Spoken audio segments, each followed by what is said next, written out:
Hello friends, welcome to Paricham classes. आप सभी को पता है बायोलॉजी के सेशन चल रहे हैं। लगातार हम लोग वाईटी पर बायोलॉजी से रिलेटेड टॉपिक्स को कवर कर रहे हैं। अब हम लोग थोड़ा सा पैटर्न को चेंज करते हैं। अब क्या करेंगे, हम एक शॉर्ट आपको मैं माइंड मैप के थ्रू चीजों को पढ़ाऊंगा। उसके बाद हम लोग टॉपिक वाइज एमसीक्यूज को भी डिस्कस करेंगे ताकि आपके उस टॉपिक पर कमांड बन पाए, अच्छे से आप उसको डिटेल्ड में पढ़ पाए। और जितने एमसीक्यूज बनते हैं वो एसएससी की एग्जाम से रिलेटेड हैं। एसएससी में जो पूछे जाते हैं सारे क्वेश्चंस वही होंगे। तो ये सीरीज बहुत बेनिफिशियल होने वाली है। आज का जो टॉपिक है वो है ह्यूमन डाइजेस्टिव सिस्टम। आप सभी को पता है जब हम लोग पढ़ते हैं तो सबसे पहले हम जब पढ़ाई करते हैं तो हमने सबसे पहले क्या पढ़ा था बायोलॉजी में। तो सबसे पहले हमने पढ़ा था बायोलॉजी में सेल सेल के बारे में पढ़ा था। हमने बताया था कि हमारी ह्यूमन बॉडी जो है वो किससे मिलकर बनी है, सेल से मिलकर बनी है। अगर मैं बात करूं बिल्कुल इनिशियल स्टेज पे हम समझते हैं तो सेल को डिस्कवरी के बारे में बात करते हैं। सेल की डिस्कवरी हुई, उसके बाद हम सेल के कंप्लीट टाइप्स और उन सबको समझने के बाद अगले टॉपिक पे आते हैं टिश्यू। क्योंकि बहुत सारे सेल्स मिलकर आपको पता है टिश्यूज बनाते हैं। टिश्यू से बहुत सारे ऑर्गन बनते हैं और उसके बाद हम ऑर्गन के बाद आते हैं ऑर्गन सिस्टम। और फिर उस ऑर्गेनिज्म की बॉडी यानी ह्यूमन बॉडी का निर्माण होता है। कुछ ऐसा ही पढ़ते हैं। ये जो सिस्टम वर्ड है और ये जो सिस्टम वर्ड है ये एक ही है। एक्चुअल में जब बहुत सारे ऑर्गन किसी एक फंक्शन को कंप्लीट करने के लिए, किसी एक काम को पूरा करने के लिए जब बहुत सारे ऑर्गन एक साथ काम करते हैं तो वो सिस्टम है। जैसे हम लोग डाइजेस्टिव सिस्टम की बात करते हैं तो यहां क्या है, यहां डाइजेशन में क्या क्या काम आ रहा है, हमारे माउथ काम आ रहा है, ओइसोफेगस है, लीवर है, हमारी स्मॉल इंटेस्टाइन है, लार्ज इंटेस्टाइन है। ये सारे क्या है, ये सारे फंक्शन कर रहे हैं फूड को डाइजेशन में। तो ह्यूमन डाइजेस्टिव सिस्टम का मतलब आपको समझ में आ गया कि ह्यूमंस का जो डाइजेशन होता है फूड का, उसके लिए जो जो ऑर्गन काम करते हैं उससे ये सिस्टम का निर्माण हुआ। और आज हम लोग ह्यूमन डाइजेस्टिव सिस्टम के बारे में डिस्कस करने वाले हैं। ह्यूमन डाइजेस्टिव सिस्टम को आप ऐसे समझ पा रहे हैं, ये एक ह्यूमन के अंदर के एक एनाटॉमी के बारे में बता रहा है। ह्यूमन बॉडी कुछ इस तरह से होती है। उसका एक माउथ है, यहाँ हमारा माउथ होता है, फिर हमारी ओइसोफेगस होती है, फिर हमारा स्टमक है, हमारा पेट है, फिर पेनक्रियाज है, उसके बाद स्मॉल इंटेस्टाइन है, लार्ज इंटेस्टाइन है और एनस है। हम लोग डाइजेशन के बारे में अगर बात करते हैं तो एक्चुअली में डाइजेशन है क्या। अगर आप बोले कि डाइजेशन को डेफिनेशन को कंप्लीट करिए तो हम लोग कैसे कंप्लीट करते हैं कि बहुत सारे कॉम्प्लेक्स, हम जब खाना खाते हैं तो क्या करते हैं, हम लोग बहुत सारे कॉम्प्लेक्स फॉर्म में खाते हैं खाने को, है ना। जैसे हम लोग खाना खा रहे हैं, रोटी खा रहे हैं, आलू खा रहे हैं, बहुत सारे फ्रूट्स को खाते हैं, बहुत सारी वेजिटेबल्स खाते हैं, तो हम बहुत सारी चीजें खा रहे होते हैं। हम उसमें कार्बोहाइड्रेट्स खा रहे होते हैं, हम उसमें फैट को खा रहे होते हैं, हम उसमें प्रोटीन खा रहे होते हैं, पनीर खा रहे होते हैं, उस समय हम लोग सोयाबीन खा रहे होते हैं तो हम कहते हैं कि हम प्रोटीन खा रहे हैं। तो कॉम्प्लेक्स मॉलिक्यूल्स को सिंपल मॉलिक्यूल्स में ब्रेक डाउन करना ही डाइजेशन का काम है। एक्चुअल में होता क्या है, हम खा रहे हैं लेकिन हमारी बॉडी उन सारे मॉलिक्यूल्स को क्या करती है, ब्रेक डाउन कर देती है। और ब्रेक डाउन में ये सिस्टम काम आते हैं, ये सारे ऑर्गन ब्रेक डाउन करने में काम आते हैं। कुछ चीजें हम लोग मुंह में ब्रेक डाउन करते हैं, कुछ हम हमारे स्टमक में ब्रेक डाउन करते हैं, कुछ हम लार्ज इंटेस्टाइन, स्मॉल इंटेस्टाइन में क्या करते हैं, ब्रेक डाउन करते हैं। और फिर हम लोग जो वेस्ट मटेरियल होता है उसको एनएस के थ्रू बाहर कर देते हैं। तो डाइजेशन का मतलब यहां है कि हम लोग कॉम्प्लेक्स मॉलिक्यूल्स को सिंपल मॉलिक्यूल्स में ब्रेक डाउन करना ही क्या है, डाइजेशन है।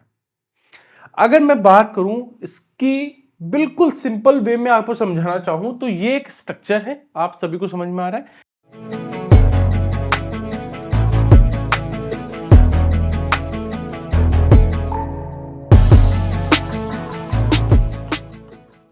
ये है हमारा माउथ। हमारा डाइजेशन जो स्टार्ट होता है एक्चुअल में होता कहां से, आप सभी को पता है, हमारा डाइजेशन स्टार्ट होता है माउथ से। हम लोग माउथ से फूड लेते हैं, खाना खाते हैं ऐसे, और खाना मुंह में चला जाता है, हमारे माउथ में चला जाता है। और माउथ में क्या क्या है, हमारी टंग है, हमारे टीथ हैं। ये क्या करते हैं, खाने को गुदगुदा बनाते हैं, खाने को च्यूमिंग करते हैं हम दांतों के थ्रू। और उसका डाइजेशन शुरू होता है। माउथ को हम लोग ये कह सकते हैं बकल कैविटी, हम लोग इसको ओरल कैविटी भी बोलते हैं।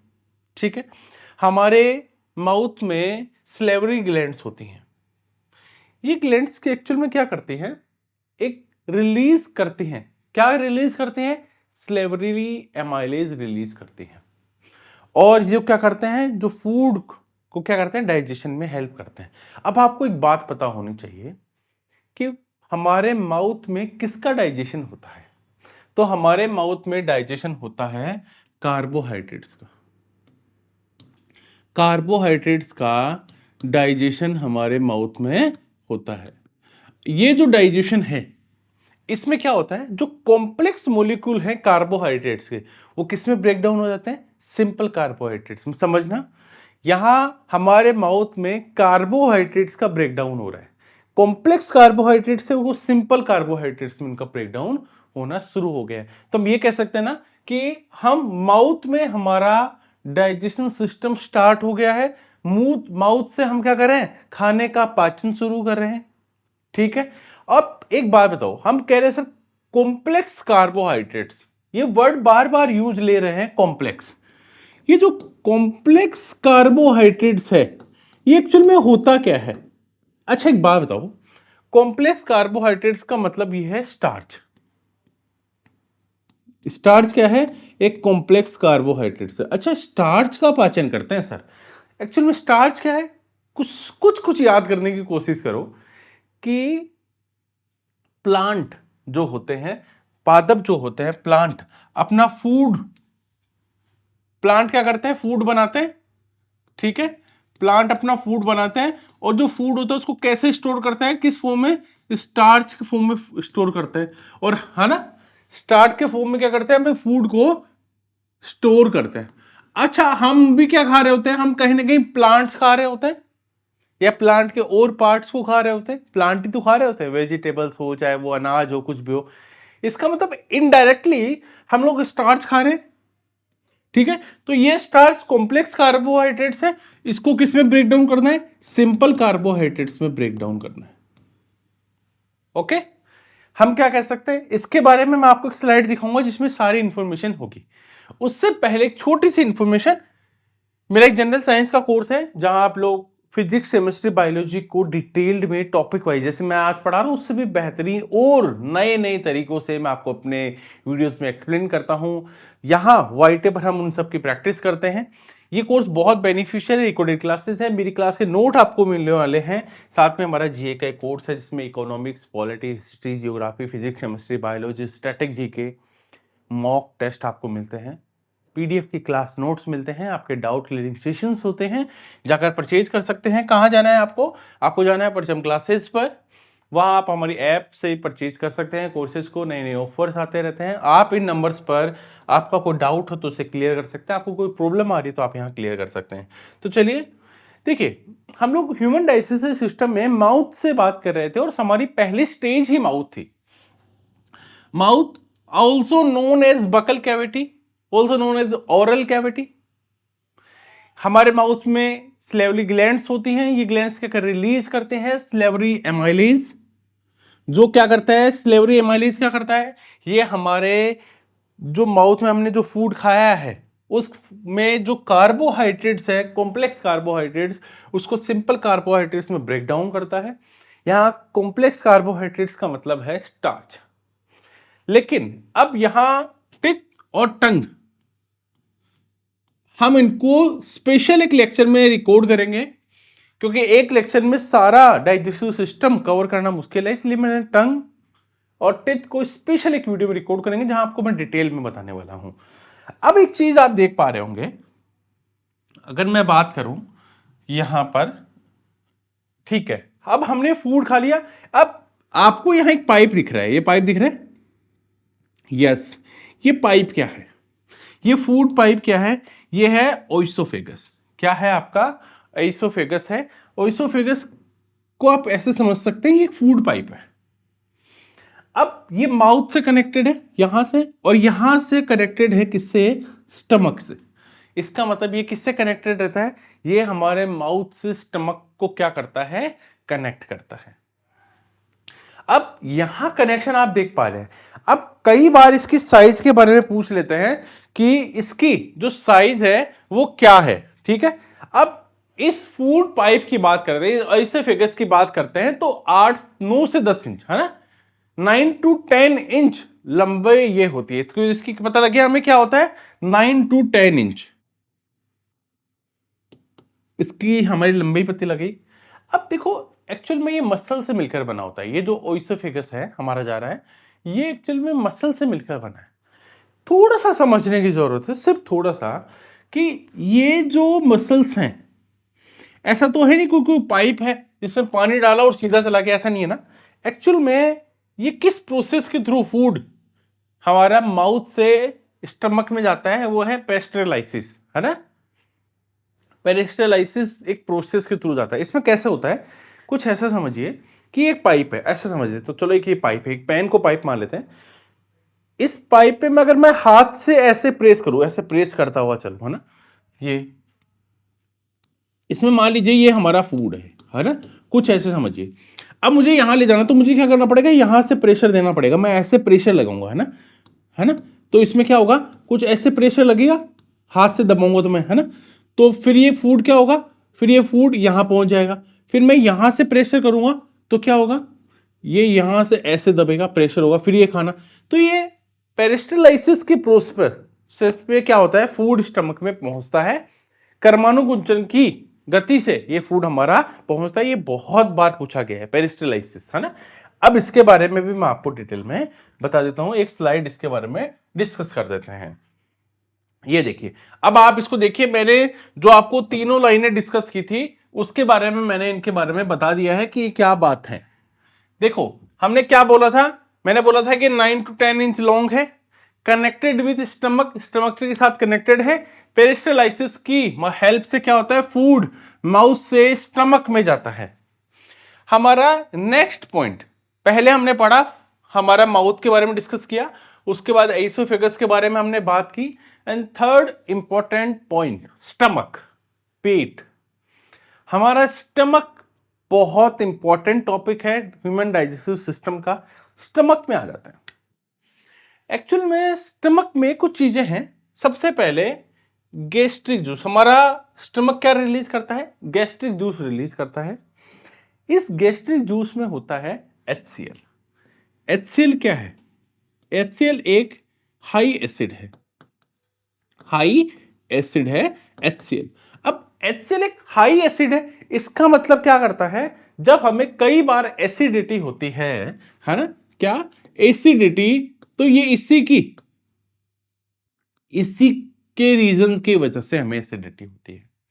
हमने बहुत पहले भी बताया है कि क्या होता है, हम लोग कई बार जैसे किसी शादी में जाते हैं तो हम क्या करते हैं, पहले हम कुछ स्वीट्स मीठा खा लेते हैं, फिर कुछ वेजिटेबल्स, फिर पिज़्ज़ा, फिर गोलगप्पे, फिर ऊपर से जूस, फिर मिठाई, फिर तंदूरी, पता नहीं क्या क्या क्या क्या खाते रहते हैं।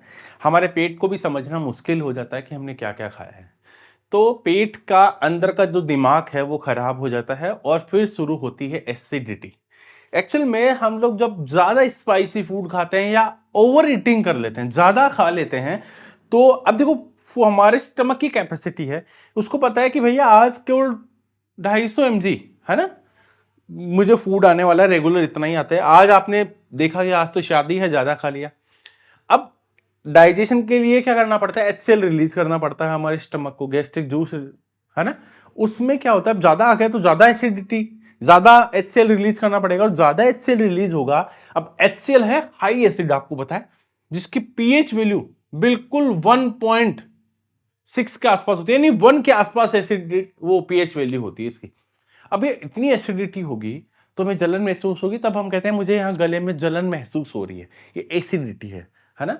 तो एसिड है। अब आपको पता है कि एसिडिटी को रिमूव करना हो तो क्या करना पड़ेगा, हमें एसिडिटी को रिमूव करना हो तो हमें लेना पड़ेगा बेस, है ना। तो हम क्या कर लेते हैं, इनो लेते हैं, ठीक है। और इनो क्या आता है, बेसिक नेचर का। तो एसिड प्लस बेस मिलकर क्या बनाते हैं, ओ सॉरी, सॉल्ट होता है उसमें, एसिड प्लस बेस होता है है ना, और उससे एसिड और बेस मिलकर क्या बनाते हैं, सॉल्ट बनाते हैं, प्लस वाटर H2O। अब सॉल्ट होगा, अब आप जब एसिड और सॉल्ट बेस बेस मिल गए, सॉरी, तो सॉल्ट बन गया। अब सॉल्ट में एसिडिटी नहीं रहेगी, एसिड है ही नहीं अब अंदर। और साथ में क्या है, साथ में आपको वाटर रिलीज हो गया। क्या हो गया, वाटर रिलीज हो गया। आपको एसिड बेस जो है उसमें हमने पढ़ा है कि एसिड प्लस बेस मिलकर क्या बनाते हैं, सॉल्ट प्लस वाटर बनाते हैं, और आपकी एसिडिटी खत्म हो जाती है। तो उसमें क्या होता है, गैस्ट्रिक जूस में होता है HCl। ये हाईली एसिडिक मीडियम क्रिएट कर देता है हमारे स्टमक में, है ना, ज्यादा एसिडिक मीडियम। अब फूड अंदर आया भैया, एसिडिक मीडियम उसको मिल गया, फूड का डाइजेशन शुरू हो गया। इसमें क्या होता है, जब हम खाना खा रहे होते हैं तो बहुत सारे बैक्टीरिया हमारे स्टमक में आ जाते होंगे, खाने के साथ बहुत सारे बैक्टीरिया आ जाते हैं। अब ये इनमें इतना, जो हमारे गैस्ट्रिक जूस है वो क्या करते हैं, कुछ बैक्टीरिया को तो वहीं मार देता है, किल कर देता है, जो कि हमारे हार्मफुल बैक्टीरिया है उनको मार देता है, ताकि हमें बहुत सारी डिजीज से बचाया जा सके। बट फिर भी ध्यान रखना, बहुत सारे ऐसे बैक्टीरिया हैं जो नहीं मरते हैं, और वो हमारी बीमारियों का, हमारी डिजीज का रीजन बनते हैं, कारण बनते हैं। तो गैस्ट्रिक जूस, अब इसमें देखिए और क्या होता है, देखो पेप्सिन, ठीक है, पेप्सिन क्या करता है, पेप्सिन एक तो काम करता है एसिडिक मीडियम में। ध्यान रखना, ये यहां क्यों बोल रहा हूं कि एसिडिक मीडियम में काम करता है, क्योंकि जब आप आगे प्रोटीन का ब्रेकडाउन दोबारा से पढ़ेंगे तब आप देखेंगे स्मॉल इंटेस्टाइना में कि वहां बेसिक नेचर पे भी, है ना, वर्क करता है, जो कि क्या है, जो करता है प्रोटीन को ब्रेक डाउन करने का एमाइनो एसिड्स में, ठीक है। उसमें हम लोग डिटेल में पढ़ते हैं, उसमें एक वर्ड है ट्रिप्सिन, जो हमारे स्मॉल इंटेस्टाइन में ट्रिप्सिन है, वो हमारा बेसिक नेचर पे काम करता है। इसलिए हम लोग एसिड और बेस दोनों के बारे में लिखते हैं कि पेप्सिन एसिडिक मीडियम में काम करता है, और ये क्या करता है, जो हम लोग प्रोटीन खा रहे हैं उस प्रोटीन को एमाइनो एसिड्स में ब्रेक डाउन करता है। प्रोटीन क्या है, प्रोटीन एक पॉलीमर यूनिट है, ठीक है। और सॉरी, अगर मैं प्रोटीन की बात करूं तो प्रोटीन एक पॉलीमर यूनिट है, और यहां पर एमाइनो एसिड्स एक मोनोमर यूनिट है। यानी जब भी प्रोटीन का ब्रेकडाउन होगा वो किस में टूटेगा, एमाइनो एसिड्स में टूटेगा। आपको एक बात और पता होनी चाहिए कि एक प्रोटीन के लिए लगभग 20 एमाइनो एसिड्स रिस्पॉन्सिबल है। कितने, 20 एमाइनो एसिड्स। और ये 20 एमाइनो एसिड्स की बात करते हैं तो एसेंशियल और नॉन एसेंशियल, इसमें दो वर्ड पढ़ते हैं कि प्रोटीन में एमाइनो एसिड्स, तो एसेंशियल और नॉन एसेंशियल। इसमें क्या होता है कि 20 से मिलता है तो 10 तो हमारी बॉडी खुद बना लेती है अपने आप, ठीक है, हमारी बॉडी खुद इन 10 अमीनो एसिड्स को बना लेती है। और 10 अमीनो एसिड्स क्या करते हैं, हम लोग जब खाना खाते हैं तो हमें लेने पड़ते हैं, ताकि क्या हो, प्रोटीन का निर्माण कर पाए। प्रोटीन एक जो बिल्डिंग बॉडी मटेरियल है, ठीक है, बॉडी बिल्डिंग मटेरियल है। इसमें हम कहते हैं ना कि हमें जब हम जिम जाते हैं, या हम जब ज्यादा ब्रेकडाउन करते हैं, या ज्यादा हम लोग जब एक्सरसाइज करते हैं, तो हमें क्या करने की जरूरत होती है, हमें प्रोटीन लेने की जरूरत होती है। और प्रोटीन के पाउडर्स लेते हैं, सोयाबीन खाते हैं, पनीर खाते हैं, क्योंकि वो हमारी बॉडी बिल्डिंग में काम आता है। 14 साल तक के बच्चों को ज्यादा प्रोटीन बाद में 14 के बाद दिया जाना चाहिए, ताकि वो बॉडी बिल्डिंग में काम आए और उनकी बॉडी बन पाए। एमाइनो एसिड्स में ब्रेकडाउन हो गया। अब देखो ये एसिड है, बहुत ज्यादा हाईली एसिड है। अब ये हाईली एसिड से हमारे जो आप स्टमक देख रहे हैं, इस स्टमक के अंदर जो इनर डेलिकेट लाइनिंग है उसको कौन प्रोटेक्ट करता है हमारे स्टमक में, गैस्ट्रिक जूस से, क्योंकि बहुत एसिडिक है, ऐसा तो पूरा हमारे बॉडी जल जाएगी उस एसिड से। तो उसको प्रोटेक्ट करने के लिए हमारे जो जो हमारा स्टमक है उसमें एक म्यूकस मेम्ब्रेन्स होती है, जो क्या करती है, हमें गैस्ट्रिक जूस से प्रोटेक्ट करती है, जो हमारी इनर डेलिकेट लाइनिंग है of stomach from gastric juice, तो म्यूकस मेम्ब्रेन्स। इसके बाद में हम लोग जब जाते हैं तो आप देख रहे हैं कि यहां पर स्टमक के पास में है लीवर, और यहां है अंदर पैनक्रियाज। अगर लीवर की बात करें, लार्जेस्ट ग्लैंड है लीवर, बिल्कुल छोटा सा और इंपॉर्टेंट पॉइंट है, लार्जेस्ट ग्लैंड है हमारी लीवर। इसके कलर की बात करें तो रेड ब्राउन कलर है, डार्क रेड ब्राउन, देख पा रहे हैं, हाँ, देखो, ये देखो बहुत ज्यादा रेड ब्राउन जो कलर है, डार्क कलर है। थर्ड, इसकी जो पोजीशन होती है हमारी बॉडी में, राइट अबेंडेंट है ना, उस साइड होती है, right side of the body होती है इसकी। और इसमें क्या होता है, इसमें कुफर सेल्स होती हैं लीवर में। और लीवर जैसे अमीबा और इन सब में रीजनरेशन की पावर होती है, ऐसे ही हमारे लीवर में भी क्या होती है, पावर ऑफ रीजनरेशन होती है। ठीक है, इसकी पोजीशन हमें पता लगी, इसका कलर हमें पता लग गया, ये सबसे बड़ी ग्लैंड है, और इसकी पावर ऑफ रीजनरेशन के बारे में हमें पता लग गया। अब क्या हुआ, हमारा स्टमक है। स्टमक के बाद हमारा फूड कहां जा रहा है, अगर मैं आपको वापस से देखे जाऊं तो हम लोग पहुंच गए हैं यहां। हमारे स्टमक और लीवर के बारे में हम लोग पढ़ चुके हैं। ठीक है, अब स्मॉल इंटेस्टाइन में जाएगा तो स्निप्टर जो मसल्स होती हैं, है ना, ठीक है, बहुत इंपॉर्टेंट है, ध्यान रखना। स्टमक से हमारा फूड कहां जा रहा है, हमारा जा रहा है स्मॉल इंटेस्टाइन में जा रहा है हमारा, उसके बाद जाएगा लार्ज इंटेस्टाइन में। तो स्मॉल इंटेस्टाइन में जब हमारा फूड जाता है तो इसको अलाउ कौन करता है, तो स्प्रिंटर जो मसल्स होती हैं वो अलाउ करते हैं फूड को, कहते हैं कि तुम स्टमक से अब स्मॉल इंटेस्टाइन में क्या करो, फूड चले जाओ। अब भैया जब हम लोग हमारे डाइजेस्टिव सिस्टम में बात करते हैं तो सबसे ज्यादा लेंथ किसकी है, स्मॉल इंटेस्टाइन की है। कितनी होती है, ये जो अंदर देख रहे हो आप, ये वाला, ये है स्मॉल इंटेस्टाइन, देखिए ये रहा। इसकी जो लेंथ होती है वो 7 से 8 मीटर होती है, 7 से 8 मीटर इसकी लेंथ होती है। और हमारी बॉडी का जितना भी डाइजेशन होता है ना, सबसे ज्यादा डाइजेशन हमारे स्मॉल इंटेस्टाइन में ही होता है। मेजर साइट ऑफ डाइजेशन इसको बोल सकते हैं। कैसे, चलिए इसके कुछ पॉइंट्स को डिस्कस करते हैं। यस, हमने बात की स्प्लिंटर जो मसल्स होती हैं वो अलाउ करती हैं फूड को स्टमक से स्मॉल इंटेस्टाइन में। इसकी जो लेंथ है वो 7 to 8 मीटर होती है, और ये डाइजेशन की मेजर साइट है। इससे रिलेटेड बहुत सारे क्वेश्चन आते हैं। अब ध्यान रखना है, स्मॉल इंटेस्टाइन में हम लोग 3 पार्ट्स को पढ़ते हैं, इनके पार्ट्स हैं, तो 3 पार्ट्स को डिस्कस करते हैं। कौन कौन से 3 पार्ट्स हैं हमारे स्मॉल इंटेस्टाइन के, एक तो है डेड्यूनम, जो सबसे आगे वाला पार्ट है, देखो ये वाला पार्ट, ये क्या है, डेड्यूनम। फिर उसके बाद ये जो कलर में आप डिफरेंट कलर देख रहे हो, ठीक है, ग्रीन कलर में, ये वाला पार्ट क्या है, जेजुनम। और थर्ड पार्ट जो है वो क्या है, वो है इलियम। तो डेडुनम, जेजुनम और इलियम, ये 3 पार्ट्स हैं किसके, स्मॉल इंटेस्टाइन के 3 पार्ट्स हैं। उसके बाद आप देख रहे हो ये जो बाहर का जो राउंड है, बाहर आप देख पा रहे हो ये क्या है, ये है हमारा लार्ज इंटेस्टाइन, और जो नीचे की तरफ एकदम लास्ट में ये है रेक्टम, है ना। और फिर एनएस के थ्रू हम वेस्ट फूड को बाहर निकाल देते हैं। अब देखिए, आप जब लीवर की बात कर रहे होते हैं, चलिए जब हम लोग लीवर की बात कर रहे होते हैं, देखो ये लीवर आप सभी को पता है, यहां जो डार्क ब्राउन कलर का है, लीवर क्या करता है, लीवर बाइल जूस सेक्रेट करता है। कौन सा जूस, बाइल जूस। अब ये बाइल जूस सेक्रेट किया है, बाइल जूस क्या करता है, जो उसका जो मीडियम है उसको बेसिक मीडियम का बनाता है, एल्कलीन मीडियम को बनाता है। बेसिक मीडियम बन गया, वहां कौन सा था, एसिडिक मीडियम, बेसिक मीडियम आ गया। बेसिक मीडियम में क्या होता है, इसमें क्या होता है, जो हम लोग खा रहे होते हैं, जैसे फेट खाते हैं ना, तो फेट के बड़े बड़े जो मॉलिक्यूल्स होते हैं, है ना, ग्लोब्यूल्स जो होते हैं फेट के, उनको क्या करता है, स्मॉलर छोटे छोटे ग्लोब्यूल्स में या कॉम्प्लेक्स फेट को सिंपल फेट में तोड़ देता है, ब्रेक डाउन कर सकता है। इसमें थोड़ा टेक्निकल वर्ड ऐसे यूज कर सकते हैं कि लार्ज फेट ग्लोब्यूल्स को हम क्या करते हैं, ब्रेक डाउन करते हैं स्मॉलर छोटे छोटे ग्लोब्यूल्स में। ठीक है, इसमें देखिए हमारा यहां जब हम बात करते हैं गोल, यहां पर ये पेनक्रियाज है, अंदर पीछे की तरफ देखो ये दिख रहा येलो कलर का पेनक्रियाज। पेनक्रियाज क्या करता है, पेनक्रियाटिक जूस रिलीज करता है। अब यह पेनक्रियाटिक जूस में होता है एक तो लाइपेज और ट्रिप्सिन।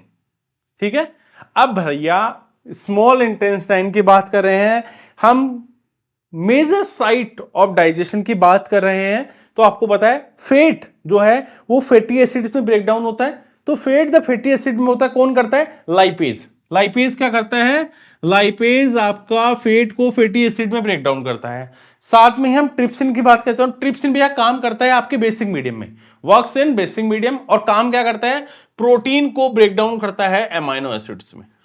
ये रहा आपका डिटेल यहां पर। Yes, bile juice secreted by liver, ये बेसिक और एल्कली मीडियम करता है। Large fat globules smaller one में टूट जाते हैं। पेनक्रेटिक जूस में होता है लाइपेज और ट्रिप्सिन। लाइपेज फैट को फैटी एसिड पे ब्रेक डाउन करता है। ट्रिप्सिन बेसिक मीडियम में काम करता है और प्रोटेक्ट करता है ना। प्रोटीन को क्या करता है, ब्रेक डाउन करता है एमाइनो एसिड्स में। किसमें? एमाइनो एसिड्स में ब्रेक डाउन करता है। उसके बाद हम बात करते हैं विल्ली। देखो, ये जब हम लोग स्मॉल इंटेस्टाइन की बात करते हैं तो खुद का ये फिंगर लाइक प्रोजेक्शन होता है। फिंगर लाइक प्रोजेक्शन है ना। ये क्या करता है, ये हेल्प करता है जो फूड का जो एब्जॉर्प्शन होता है, जब फूड में से एब्जॉर्प्शन होता है उस सरफेस एरिया को बढ़ाता है ताकि फूड का अच्छे से एब्जॉर्प्शन किया जा सके। अच्छे से फूड का एब्जॉर्प्शन किया जा सके तो ये हेल्प करता है in increase of surface area of food absorption. यहां आप अपेंडिक्स देख रहे हैं। आपको पता है कई बार हमें पेन होता है, हम कहते हैं मुझे अपेंडिक्स का पेन हो रहा है, डॉक्टर उस अपेंडिक्स को काट कर बाहर कर देता है। अपेंडिक्स क्या है? वेस्टिजियल ऑर्गन है, कोई काम का नहीं है। पहले जो मैं ये कहूं कि ये एक तरह से एनिमल्स में थोड़ा एक्टिव होता है, ह्यूमंस में नहीं होता, क्योंकि वो क्या करते हैं, सुक्रोज वगैरह खाते हैं, तो हरी घास और ये सब जब पशु खाता है तो उनके डाइजेशन कौन करता है? अपेंडिक्स करता था। अब हमने बंद कर दिया है धीरे धीरे, तो ये हमारे लिए वेस्टिजियल ऑर्गन हो गया है, लुप्त ऑर्गन है, कोई काम का नहीं है, हटा दे तो भी कोई फर्क नहीं पड़ता है। भैया स्मॉल इंटेस्टाइन में बहुत सारा डाइजेशन पढ़ा हमने, कार्बोहाइड्रेट्स के ब्रेकडाउन को पढ़ा हमने, फैट के ब्रेकडाउन को पढ़ा, प्रोटीन के ब्रेकडाउन को पढ़ा। उसके बाद में फूड के एब्जॉर्प्शन के लिए जो हेल्प करता है ना विल्ली, वो उसके बारे में पढ़ा कि फूड का एब्जॉर्प्शन होने लगा है। अब फूड पहुंच गया है स्मॉल इंटेस्टाइन से लार्ज इंटेस्टाइन। इसकी जो लेंथ है, नाम ही बड़ा है लेकिन लेंथ इसकी छोटी है। ये सिर्फ 1.5 मीटर लॉन्ग होता है। इसका काम है जो फूड बचा है, अब जो डाइजेशन होकर आ गया है उसमें से वाटर को एब्जॉर्ब करना, पानी को, वाटर को एब्जॉर्ब करना है, वाटर को एब्जॉर्ब कर लेता है, मेन इसका काम यही है। उसके बाद जो रेक्टम है, हमने देखा था नीचे एक लास्ट, ये देखो ये रेक्टम है ना, रेक्टम। रेक्टम क्या है?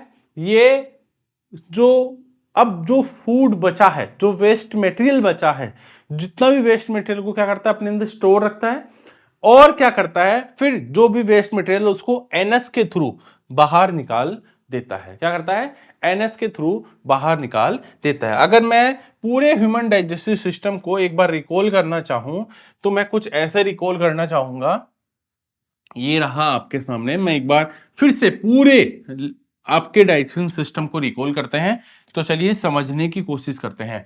हमारा सबसे पहले हमने क्या पढ़ा था? हमने पढ़ा कि हमारा जो फूड का डाइजेशन है सबसे पहले कहाँ होता है? माउथ में होता है। इसको हम लोग बकल कैविटी, ओरल कैविटी बोलते हैं। हमारे माउथ में स्लेवरी ग्लैंड्स होती हैं, ये स्लेवरी एमाइलीज रिलीज करते हैं, जो क्या करता है, जो कॉम्प्लेक्स कार्बोहाइड्रेट्स है उसको सिंपल कार्बोहाइड्रेट्स में ब्रेक डाउन कर देता है। यहां कॉम्प्लेक्स कार्बोहाइड्रेट्स का मतलब क्या है? स्टार्च, क्योंकि फूड जो प्लांट्स होते हैं वो फूड को किस में स्टोर करते हैं?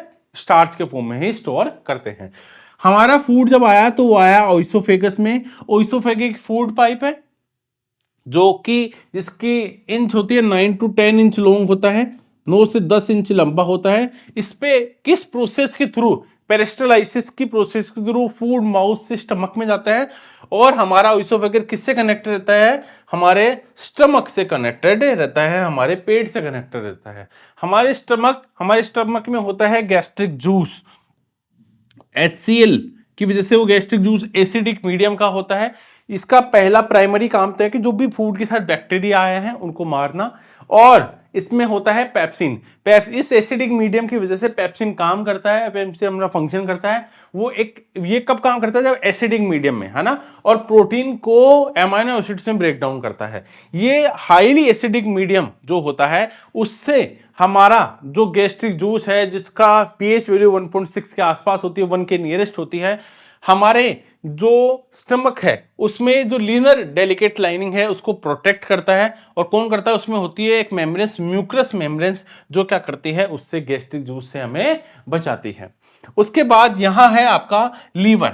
लीवर की बात करते हैं तो लार्जेस्ट ग्लैंड है, डार्क ब्राउन कलर का होता है, position right of the body होती है। इसको कहूं, इसमें पावर ऑफ रीजनरेशन होती है क्योंकि इसमें कुफर सेल्स होती हैं। अगर इसके बारे में बात करें तो उसके बाद में फूड आया हमारे स्मॉल इंटेस्टाइन में, ठीक है। स्मेटल मसल्स जो होती हैं वो फूड को अलाउ करती हैं कि इतने आप स्टमक से में आप स्मॉल इंटेस्टाइन में जाइए। ये स्मॉल इंटेस्टाइन की जो टोटल साइज है वो 7 to 8 मीटर लंबी होता है स्मॉल इंटेस्टाइन। हम ये भी कहते हैं कि यहाँ पर ज्यादातर डाइजेशन हमारे स्मॉल इंटेस्टाइन में होता है। अगर हम बात करते हैं, यहाँ एक वर्ड और है, लीवर। लीवर क्या करता है, बाइल जूस सेक्रेट करता है, ठीक है। बाइल जूस का नेचर होता है बेसिक एल्कलीन मीडियम का होता है। इसका काम है जो फेट के जो ग्लोब्यूल्स हैं, जो बड़े ग्लोब्यूल्स हैं, उनको छोटे छोटे ग्लोब्यूल्स में तोड़ना। जो पेनक्रेटिक जो पेनक्रियाज है वो पेनक्रेटिक जूस रिलीज करता है। पेनक्रेटिक जूस क्या है, उसमें लाइपेज और ट्रिप्सिन होता है। लाइपेज क्या करता है, फेट को फैटी एसिड में ब्रोक डाउन करता है। ट्रिप्सिन एक तो बेसिक नेचर में काम करता है, ये इंपॉर्टेंट है, साथ में ही प्रोटीन को अमीनो एसिड्स में तोड़ता है। विल्ली की बात करते हैं तो फिंगर लाइक प्रोजेक्शंस है, ये हेल्प करता है किसमें, increase of surface area for food absorption, ठीक है।